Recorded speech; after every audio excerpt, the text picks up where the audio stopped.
Magandang araw po sa inyo lahat. Ako po si Banat Bay at eto na nga pag-usapan natin ng mga may init na issue. Grabe ho mga kababayan, matindi talagang usapin ngayon.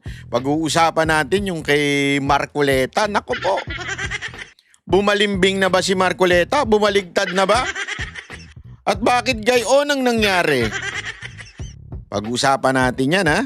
Pero bago yan, pag-usapan po na rin natin itong desisyon ng Korte Suprema na tila, nako, gustong baliktarin ng Kamara at nagbabala ang kanilang Panginoon sa Kamara.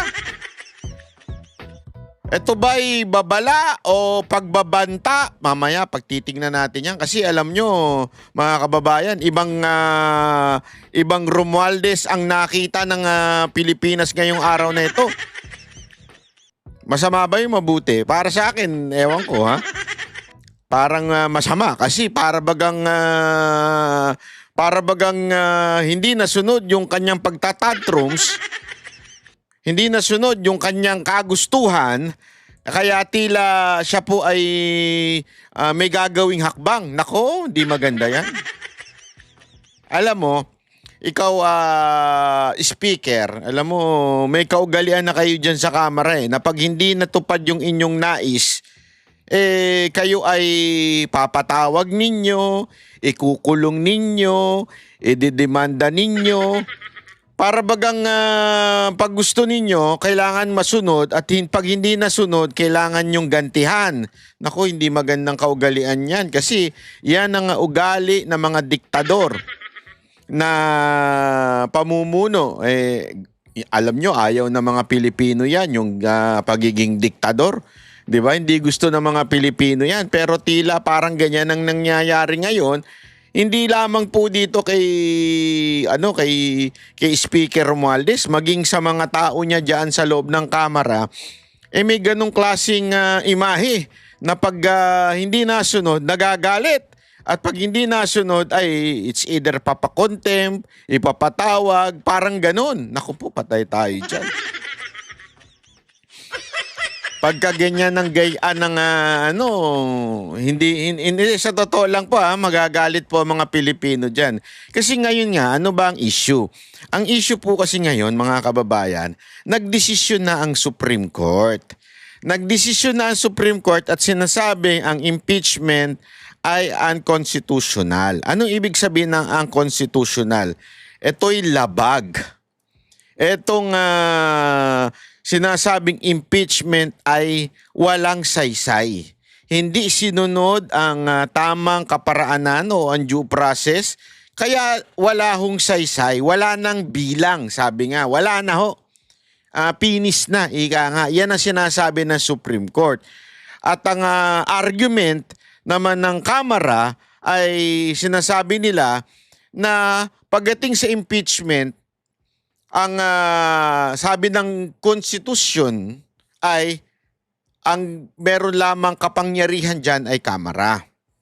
Hindi pwedeng pakialaman yan ng Supreme Court o ng Senado. Pagdating sa papasa ng impeachment doon sa impeachment court, which is the Senate. So sinasabi nila, ayon sa Constitution, according to the Constitution, they are saying that they are the only branch na may power doon. Naku. Mukhang hindi nila naiintindihan ng Constitution. Kasi alam nyo po, kahit kanino ninyong itanong, sabi nga ng isang abogado, na yan ay Law 101, that the Supreme Court is the arbiter pagdating sa pag-i-interpret ng o pagdidesisyon ng korte. Ibig sabihin po, pagdating sa pagdidesisyon sa batas, ang Supreme Court ang pinakakataas-taasan. Sila ang may final say. Okay? Mamaya ipapaliwanag natin kung bakit sobrang sablay ng ating mga mambabatas. Okay? Ipapaliwanag natin yan. Pero bago natin ipaliwanag yan, ipakita muna natin itong speech ni Romualdez na tila, sabi nga nung iba, ay mukhang merong pagbabanta. O, eto, pakinggan natin ha. Tingnan natin, palakpakan natin si Speaker Romualdez. With full respect to the Constitution, in defense of institutional balance, and in the name of the Filipino people. Wag mo kami idamay. Wala kang karapatang idamay kami. Okay? Hindi ikaw ang tagapagsalita namin. Filipino people din kami. Ha? Kaya nga hindi kayo nanalo eh. Hindi kayo yung inyong impeachment na yan ay walang pinatunguhan dahil nagsalita na ang Supreme Court. At ang Supreme Court, alam naman natin, somehow nakikinig po yan, hindi lamang po sa batas o pagiging patas, pero alam nyo, inilagay yan ng taong bayan sa pamamagitan ng presidente upang makinig sa taong bayan, di ba? All power emanates from the people. So somehow, masasabi natin, indirect, they also represent the people. So don't even say na taong bayan na nagsabi sa'yo. Huwag mo angkinin. Ha?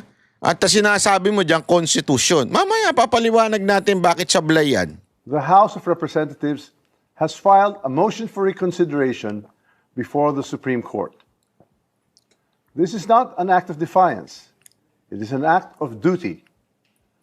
We do not challenge the authority of the court. We seek only to preserve the rightful role of the House, the voice of the people, in the process of accountability. Hindi lang kayong the voice of the people. Alam naman natin kasi alam mo sasabihin ng iba, di ba? Kaya nga sila binoto ng taong bayan bilang representante. They are the voice of the people. Hindi. Marami sa inyo nanalo dahil nadaya o dinaya o nandaya o whatsoever. Alam natin yan. That's politics. Di ba sa Pilipinas, Comelec ang nagpapanalo. Alam natin yan. Yan ang talagang hindi natin pwedeng pagkaila mga kababayan.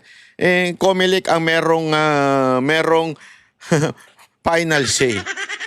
Sila ang arbiter ng eleksyon. Yung kantalo na ipapanalo pa nila eh. So, wag ganon, sir. Let us be clear. The Constitution says the House of Representatives shall have the exclusive power to initiate all cases of impeachment. That power is not shared, not subject to pre-approval, and not conditional. Yet, in GR number 278353, the Supreme Court ruled otherwise, based on a misreading of facts and a retroactive imposition of the new rules. On February 5, 2025, the House transmitted the fourth impeachment complaint, filed and signed by 215 members, to the Senate. Only after this transmittal did we archive the earlier three complaints. The sequence matters. It proves there was only one valid initiation, not four. Even the court's own precedent, Francisco versus House, supports this. Only one impeachment can be initiated, and that initiation begins with a one-third endorsement or a referral. That is exactly what the House did. The court also said the Vice President was denied due process because she was not furnished a copy. So una muna, yung sinasabi niyang argument niya na yan daw po ay the sole power reside sa House of Representatives pagdating sa impeachment. At sinasabi niya dyan, pangalawa, pag hindi na-initiate, hindi po yun matatawag na pang-apat na impeachment. So, gina-justify niya yung ginawa nila na yung first, second, and third ay hindi initiate.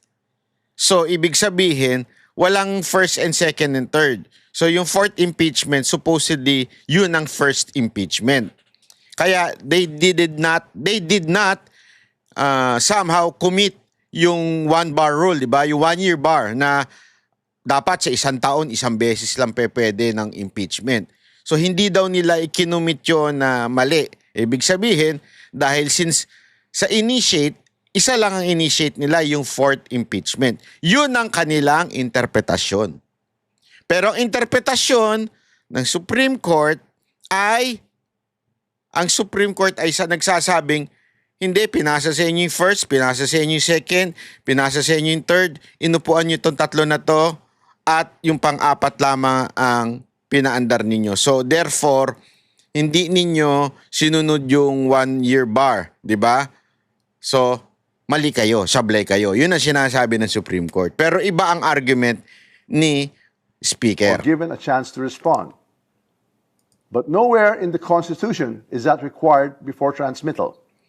So ito naman, yung pangalawa namang argumento niya, na tinatabla rin niya yung argumento ng Supreme Court, na dapat sa isang, pasagutin si BP Sara in this instance na impeachment, pasagutin siya sa sa Committee on Defense, di ba? Committee on Justice pala. Kailangan sumagot, yun ang sinasabi ng Supreme Court. Pero sabi niya, so far sa lahat daw ng mga impeachment na dumaan sa Congress o sa House ay hindi daw pinasagot. Ibig sabihin, hindi na binigyan ng opportunity kung sino man yung quote-unquote ini-impeach. Okay? Ayan. Tuloy natin. In fact, in all past impeachments, the trial and the right to be heard take place in the Senate. To invent new rules now and apply them retroactively is not just unfair, it is constitutionally suspect. Let me say that. So parang sinasabi, may bago daw batas na ipinatupad ng Supreme Court na dapat pasagutin yung ini-impeach. Kasi yung mga nakaraan daw, hindi naman daw ginawa yon. With candor, a government of laws cannot allow any branch to become the judge of its own accountability. The Supreme Court is a co-equal branch of government. Its wisdom is deep, its authority is real.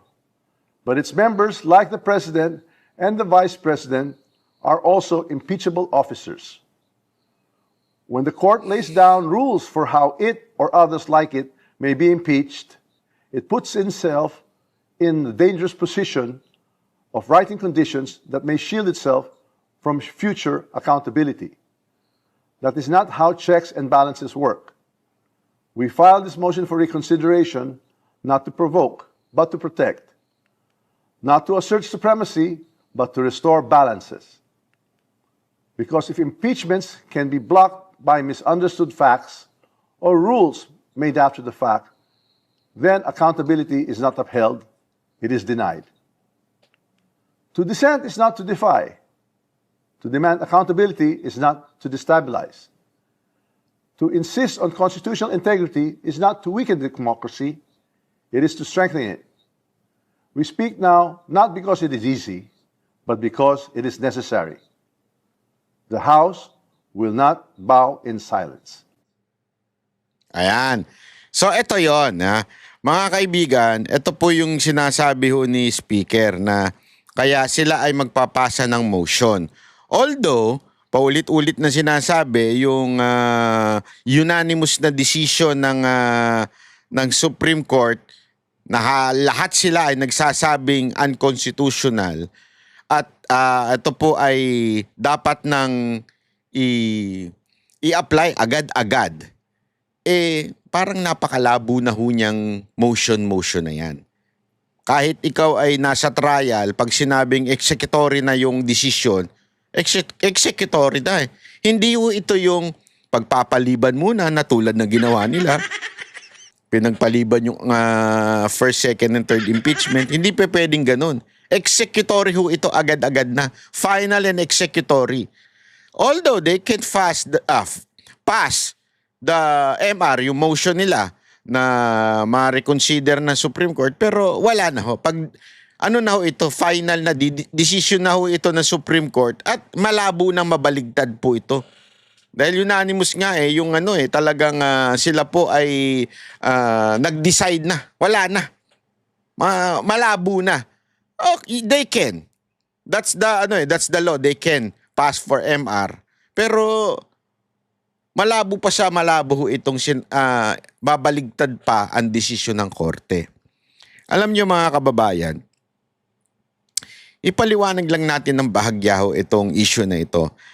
Kasi alam nyo, napakarami ko na ding tinanong na abogado dito. Nakipag-argue pa ako na ang argument na ginamit ko, yung argument na ginagamit ng mga congressman at nito ni speaker. Para ang sabi kasi, di ba, na parang pagdating sa impeachment issue, okay? Pagdating daw sa impeachment issue, ang magdidesisyon lang yan ay ang House.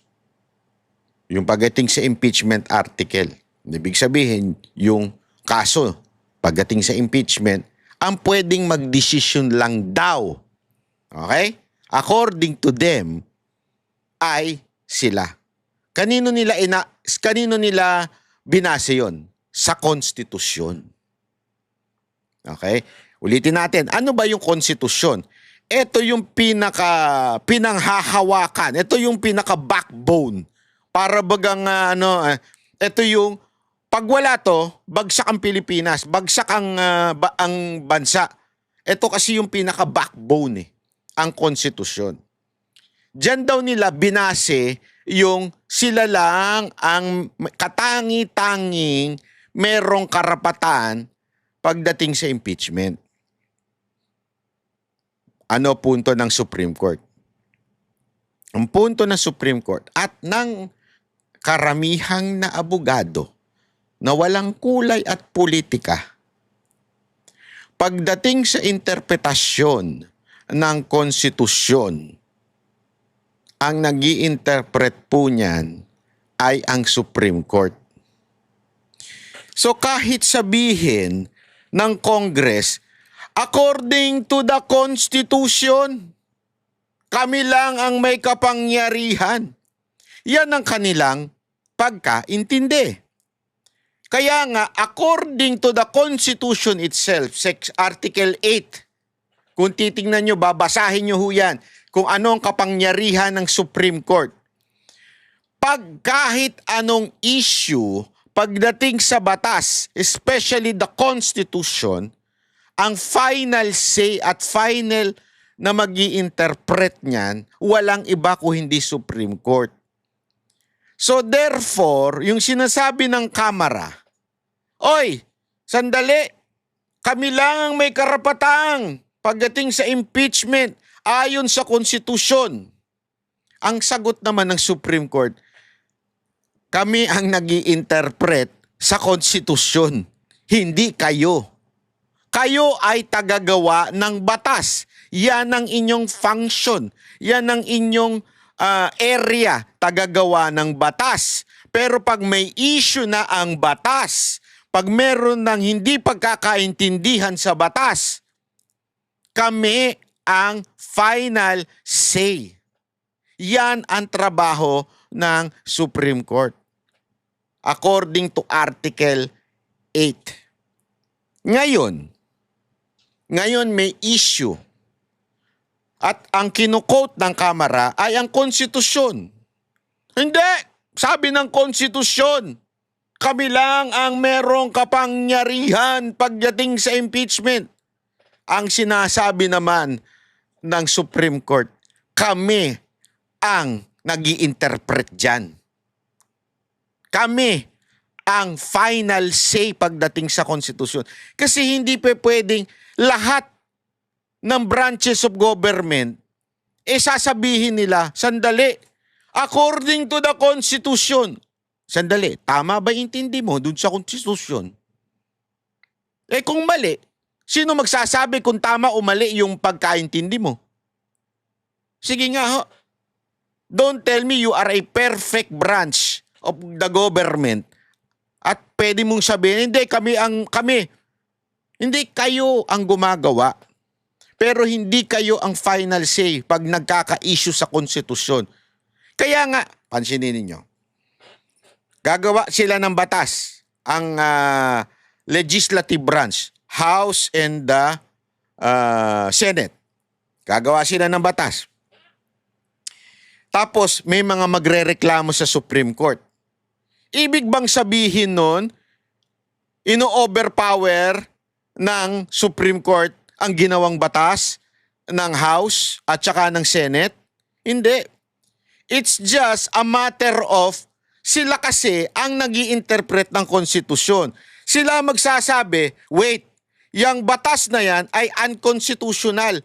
Hindi according sa konstitusyon. Someone has to interpret the Constitution. And that's the role of the Supreme Court. Kaya nga, alam mo, yung mga nagsasabing, sandali, sabi ng konstitusyon, kami ang may katangi-tanging may karapatan. Ngayon nga, iba na ang linya nila eh. Ang linya nila, di ba sabi ng konstitusyon that the sole authority in terms of the impeachment is the Senate? Kasi nakalagay dun, the Senate has the sole authority on the impeachment. So Senate yan, ang linaw sa konstitusyon. Pero wait, don't ever forget, the Supreme Court will be the one to interpret it. Finality. Tama ba ang paggamit ng konstitusyon na ito, itong batas na ito, doon sa paliwanag nito? Sila lang ang may pwedeng magsabi na oo, constitutional yan. Hindi constitutional, unconstitutional yan sinasabi mo. Sila lang ho ang may final say dyan. Nagigets ho natin kasi minsan nako-confuse tayo dun sa mga quote-unquote constitutional luminaries, mga ganyan-ganyan na mga, kasi may kulay huyo mga yun. Pansinin ninyo, yung mga may kulay na ini-interview na mga media, puro pinklawan, dilawan, makakaliwa, puro yun ang mga ini-interview nila. Naturalmente, na yung kanilang utak. Iba na yung kanilang leaning. Etong Supreme Court, they are objective. Objective po sila, kaya nga yung binibintang nila na kesyo maka-Duterte daw yan kasi in-appoint. Hindi po pwedeng maka-Duterte yan dahil the Duterte has no longer power in this country. Nandun na nga sa ibang bansa, dinala nyo na, dinukot yun at lahat eh. Paano pa magkakaroon ng power yan? Wala nang power ang Duterte. Alam natin yan dahil sa ginawa ng administrasyon na ito.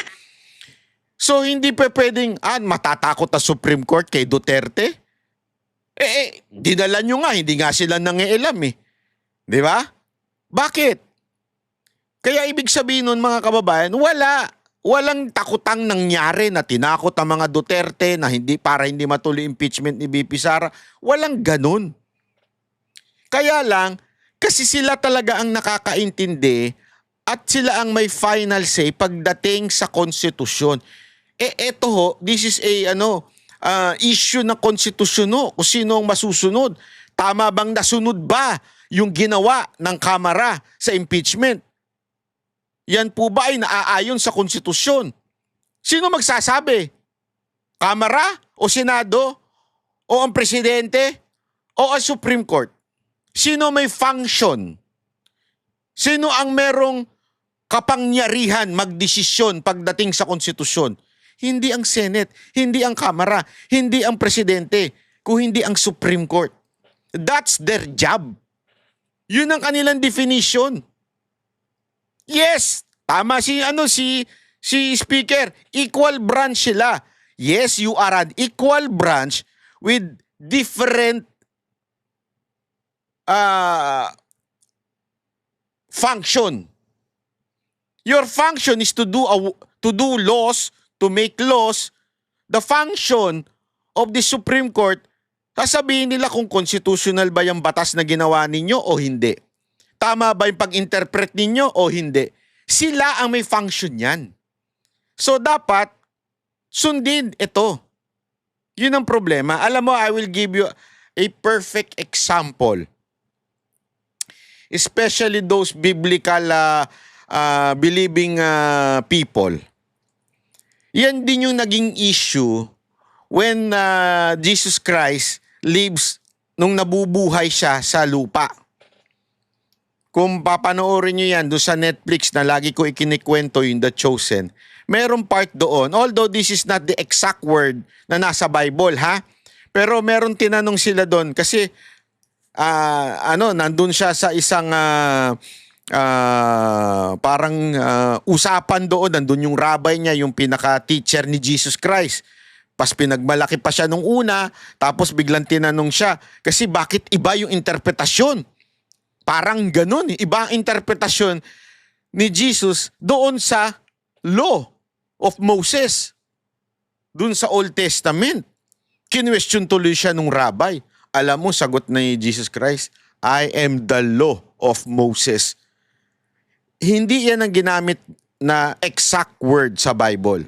Pero yan din po yung nakalagay doon. Na which is sinasabi niya, think not that I came to destroy the law or the prophets. I'm not come to destroy but to fulfill it. Kasi nga po, 'di ba? Kasi meron ang mga Jewish kasi, ang daming batas. Bawal to, bawal to, bawal to, bawal to, bawal to. Nung dumating ang Panginoong Hesus na iba. Bakit? Sandali, bakit ganun? Bakit ibang interpretasyon niya? Bakit iba? So, ang tingin ng mga Jewish sa kanya, prophet lang siya. Sandali, bakit hindi ka sumusunod sa utos ng Diyos through the law of Moses? Ganon alam mo sagot niya? Ako kasi to eh. Ako gumawa nito. Yun yung hindi maintindihan ng mga Pharisee at ng mga rabbi noon, yung mga teacher noon. Hindi nila maintindihan na Jesus was God, was there before. Kaya nga, di ba sa John 1, nandun siya, He was the Word. He was God. Siya, hindi pala He was. Siya mismo na nagkatawang tao. So I am the ruler. I know what I'm talking about because I made this. Yun yung sinasabi dito, same comparison ito. Na sinasabi ng Supreme Court, kami ang magi-interpret niyan. Kasi kami, ito ang papel namin. Ito yun eh, kami to eh. Pagdating sa interpretasyon ng konstitusyon, kami ang may final say dyan. Kaya wag kayong quote ng quote. Di ba, ginagawa ng Kamara ngayon, pati nung ibang mga nagmamagaling na abogado, quote sila, hindi tama yan kasi the Constitution says we are the sole authority. Sandali, ano ba sabi ng konstitusyon? Supreme Court ang may final say pagdating sa interpretasyon. Ganun po yun. Kaya ganun din yung nangyari nun sa Panginoon eh. Hanggang pinersecute siya kasi parang sinasabi nila, binabastos niya yung law of Moses kasi hindi nila naintindihan at ayaw nilang tanggapin that Jesus was the Son of God, that He was God Himself in flesh. Ayaw nilang intindihin yun. Alam mo yung mga kababayan, malalim mo itong ating konstitusyon. Sa katunayan, kaya nga merong mga trial, di ba? Kaya nga alam nyo kasi, mula nung tayo po ay, alam nyo na ano sa mga demanda, talagang alam mo yun, ni-research ko talaga kung ano ba ang magiging mangyayari, ano final, sino ba talaga. Kaya nga may step by step yan eh, di ba? From RTC, tapos pagdadesisyonan, i-a-appeal sa CA, pero hindi pa yun ang finality. I-a-appeal pa yun sa Supreme Court. And the Supreme Court, siya ang final decision. Tama ba ang ginawa? Mula sa CA, mula sa RTC, hanggang do sa piskal, may abuse of power ba? Meron bang nangyaring lakaran? Meron bang umabuso sa mga judge na pinagdaanan itong kaso na ito? Sila ang may final say. Kaya nga sabi ko, nakakapagtaka, bakit yung mga abogadong iba hindi maintindihan yan? Napakasimple ho lang yan eh. Sabi nga, di ba, nung inaral natin ng mga nakaraang araw, yung abogadong lagi natin piniplay dito, sabi niya nga is, Law 101 yan eh. freshman ka pa lang, yan ang una mong mapapag-aralan, that the Supreme Court is the kaya nga merong mga jurisprudence kinukot. Ano yon? Ano ibig sabihin ng jurisprudence? Simple lang.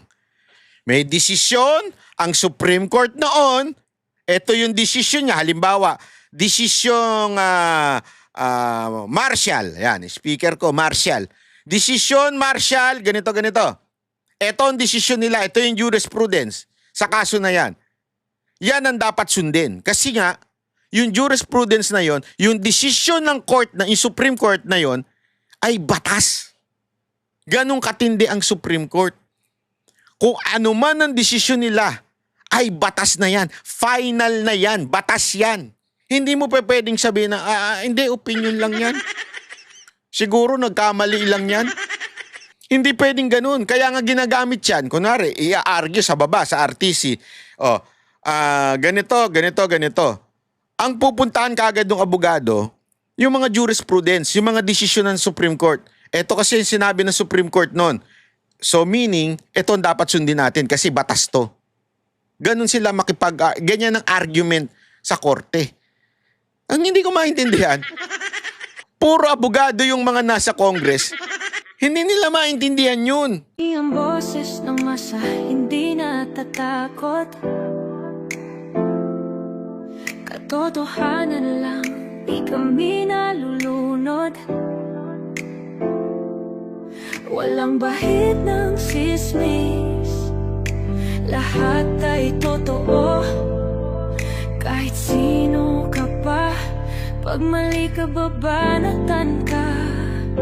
Walang pinipili kulay, wala kaming kinikilingan.